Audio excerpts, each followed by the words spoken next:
Get ready for the hippest ape of them all. Look out, you beauties, here comes Donkey Kong!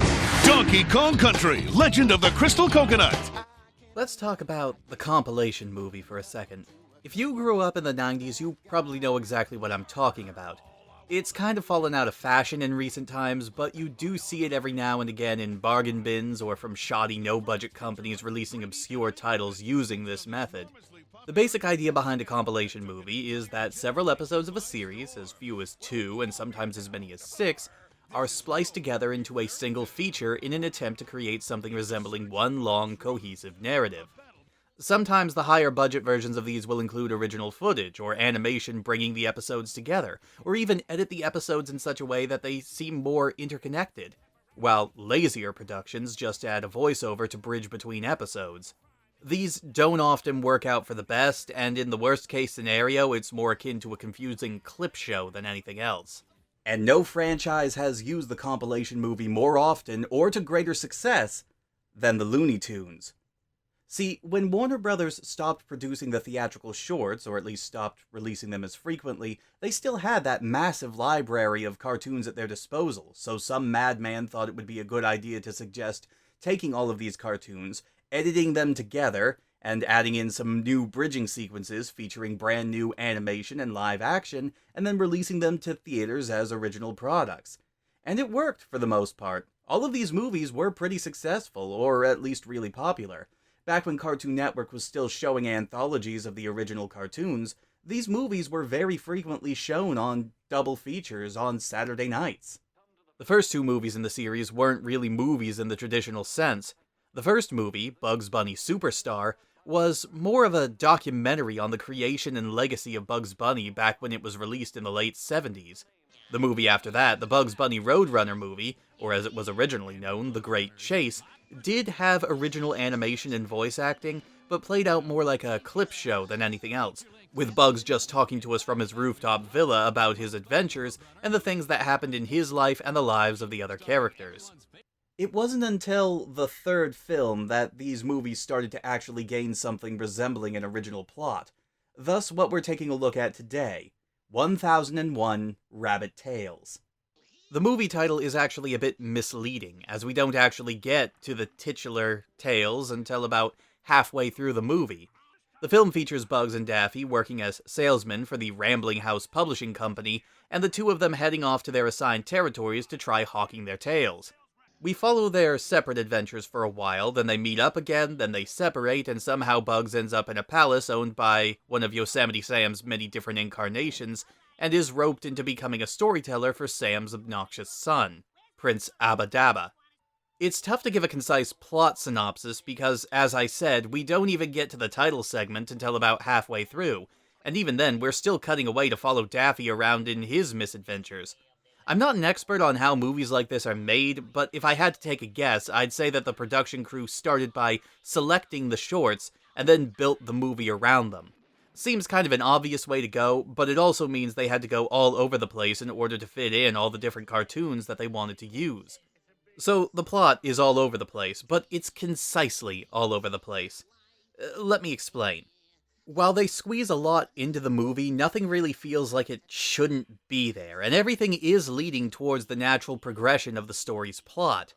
However, due to its cut-and-paste nature, it doesn't have a real narrative structure, rising action, climax, and falling action.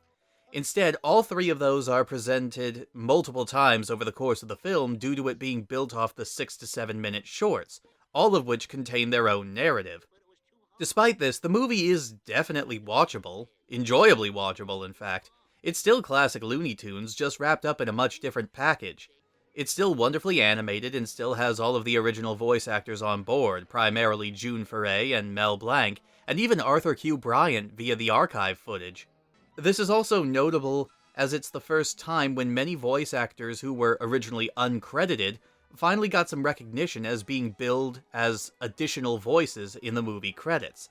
Earlier cartoons didn't bother crediting voice actors, as it was seen as something unnecessary to do, and the only reason Mel Blanc got his name at the beginning of every cartoon was mostly due to the fact that he had enough clout at the time to have a clause in his contract stating that he had to be credited in every cartoon. This does present a bit of a problem when it comes to the bridging animation, but it's a problem that persists throughout pretty much all of these Looney Tune compilations.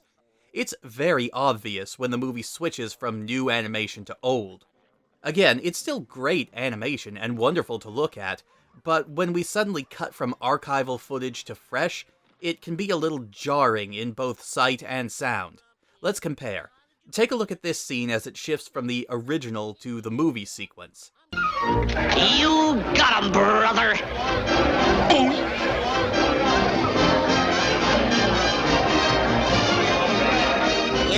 So you want a party, huh? Yeah, I'll give you a party. A buckshot party! Can you spot the difference? I'll bet you can. Again, it's just a problem that's impossible to avoid in a movie structured like this. I mean, the original cartoons were from the 40s and 50s, so of course you can't expect the style to remain the same. This is especially true when it comes to the voice acting. The Mel Blanc of 1982 sounds a lot different than the Mel Blanc of 30 years ago. In fact, this was one of the last major appearances of Yosemite Sam being played by Blanc, which was a character that always took a toll on the man of 1,000 voices. Despite all of this, the movie is still relatively enjoyable, and casting Bugs as a Scheherazade storyteller was not an original concept. The short Hare Arabian Nights used the exact same setup and was also very heavy on stock and archive footage.